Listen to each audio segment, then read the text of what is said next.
A pleasant day to everyone. For today's vlog mga kaibigan ay gagawa ko ng isang self-challenge kung gaano ko kabilis tahiin ang cross stitch na to. Actually maliit lang ito.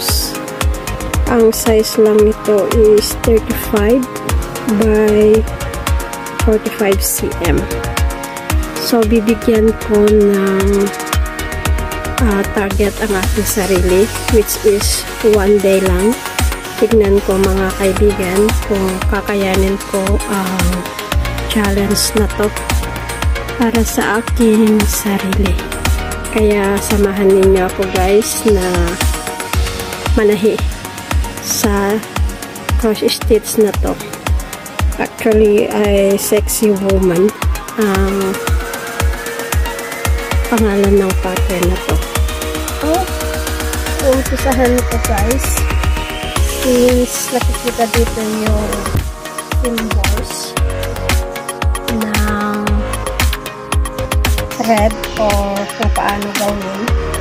So pipili ako ngayon ng isang kulay ng thread. So ang pipiliin ko is color blue, which is number 6.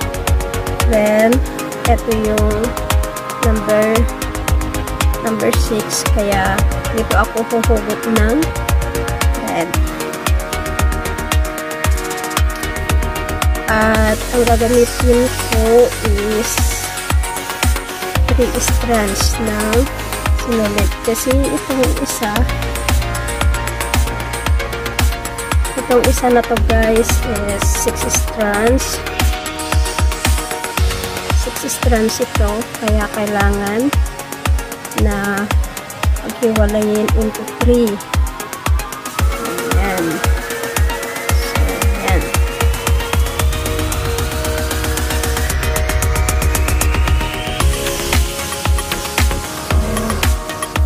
That's the battle. The challenge begins.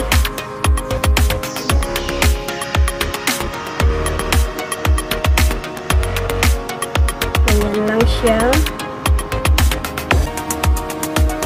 Sa may butas. Then make sure na alam natin yung proper way ng pag-start. So since insert natin sa dalawang line na ganyan. And pasok natin paharap. Siya. Then since left-handed ako guys, kaya sa bagay kanya-kanya tayo na way ng pananahe, pero ito yung way ko ng pananahe guys. Ayan. So update ko kayo ulit kung gaano na ako kalayo, kung gaano na karaming matatahi ko after 1 hour or 2 hours naman. Issue na hindi takosli yung sinulid, kasi pangit ang magiging outcome guys kung hindi maayos yung sinulid. Ayan.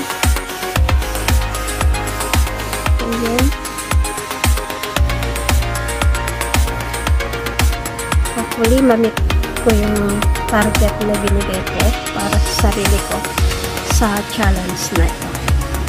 So, ayan. See you again within 1 hour. Ayan na kapatid, natapos ko na yung color blue na symbol. Mag-proceed na ako ngayon sa green. Yung dark green naman ang isusunod ko. So, balikan ko ulit kayo pag natapos ko yung green na symbol. So, ayan mga kapatid, nakatapos na ako ng 3 color symbol. So, ang natitira is yung light green, red, at saka yellow. So, I'm still on my road finishing it. Kaya, ayan. Samahan ninyo ako hanggang sa dulo ng video ito. Papakita ko sa last part kung paano ko ginagawa o paano ko tatapusin ang cross stitch na. So, ayan na guys. Natapos ko na yung red color symbol.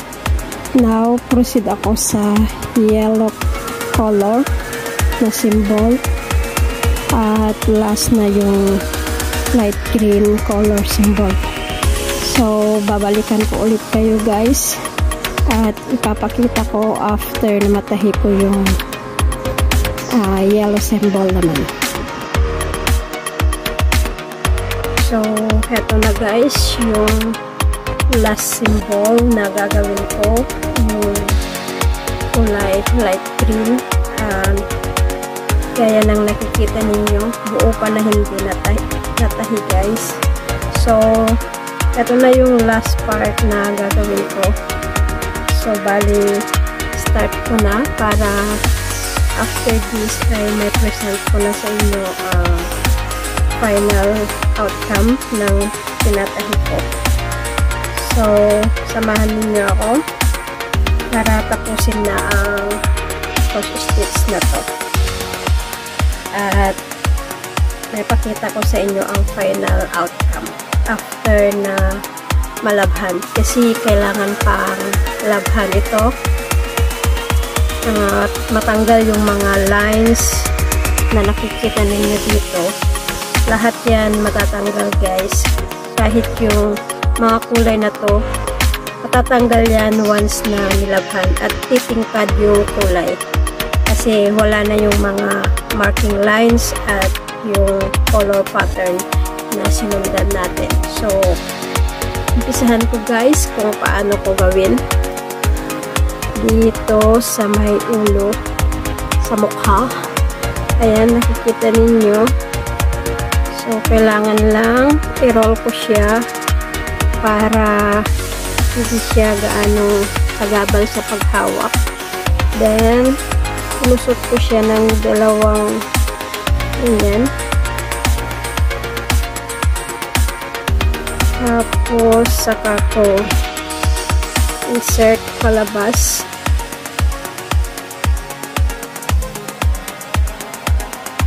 Ganyan. Ito na yung last color symbol na gagawin ko guys. Kaya maybe in a few hours hindi ko na-meet yung target ko.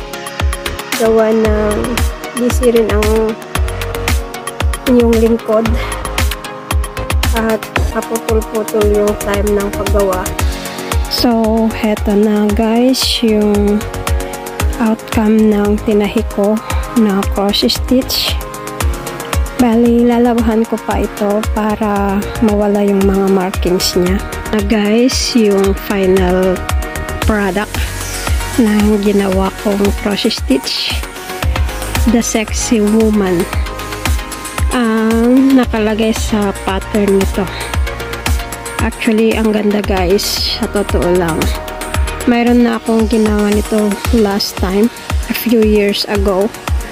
Pero kinuha ng kapatid ko. So, gumawa ulit ako para sa pang-display din sa bahay namin soon pag naiuwi ko ito. So, ito ang bunga ng pagtsatsaga ko guys ng pananahe. Actually, marami na rin akong nagawa at naibenta. At ang iba ay naka-display na sa munting bahay namin. Papakita ko guys yung mga final product na naka-display sa bahay namin. Ilalagay ko dito insert ko dito sa video. Pati yung mga naibenta ko na. So maraming salamat sa inyong walang sawang panonood at pagsuporta na rin. God bless you all in return. At sana kung ano yung mga bagay na nakahiligan natin, ipagpatuloy lang natin mga kaibigan, kasi isa ito sa magbibigay munting kaligayahan sa ating buhay. Maraming salamat muli sa inyong pagsuporta. Thank you. Bye-bye.